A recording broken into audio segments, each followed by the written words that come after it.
नमस्कार. मी म्हटलं तसं मागच्या संवादात आपण 3 ओव्यांचा उल्लेख केला, काही ओव्यांचा उल्लेख केला. त्या 3 ओव्यांबद्दल आपण आता बघूया. सारांशाने सांगायचे झाले तर ऊर्जेतून वस्तू होतात ही भूमिका जसे आधुनिक पदार्थ विज्ञान मांडतेच तशीच भूमिका एकेकाळी म्हणजे 2-2.5 वर्षापूर्वी भारतातील उपनिषदांनी मांडली होती असे म्हणणे वावगे ठरू नये. ऊर्जेतून वस्तू किंवा अन्न झाले त्यात पुढे मन नावाची गोष्ट निर्माण होऊन जीव झाला असे संकेत देणारे विधान मुंडक उपनिषदात सापडते.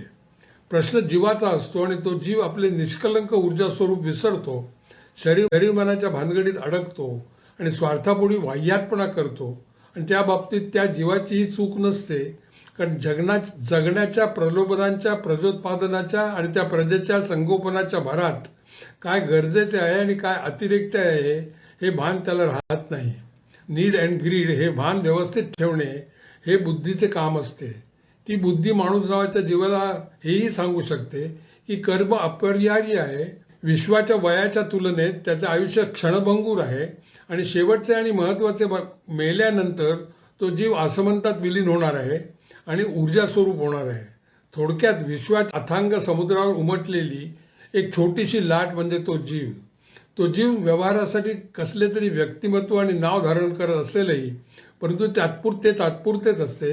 ही जाणीव जर मनात सतत कायम ठेवली तर जीवन खूप हलके होते आणि त्यात उत्पन्न होणाऱ्या अनेक बोजांमुळे माणूस विचलित होत नाही. अशी भूमिका जर घेतली तर माणूस किंवा तो जीव कधी का मरेना, इथे जशी त्याने स्वतःची सुटका करून घेतलेली असते तशी त्याची पुढेही सुटका होते आणि तो विश्वाच्या ऊर्जेत विलीन होऊन जातो.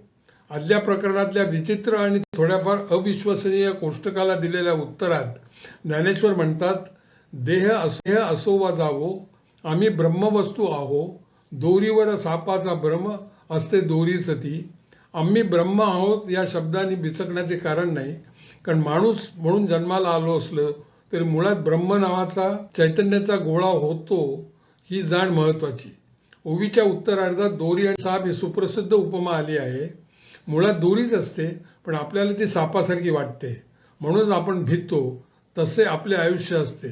ती भीती काढून टाकणे गरजेचे असते आणि संसाराला त्याच्या जागी ठेवून मृत्यूला सामोरे जाता येते.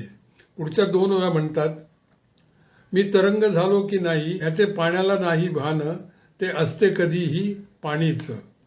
तरंगाला नाही जन्म, तरंगानंतर नाही मरण, देह हे ब्रह्मच ही जाण, तो असतो देहहीन.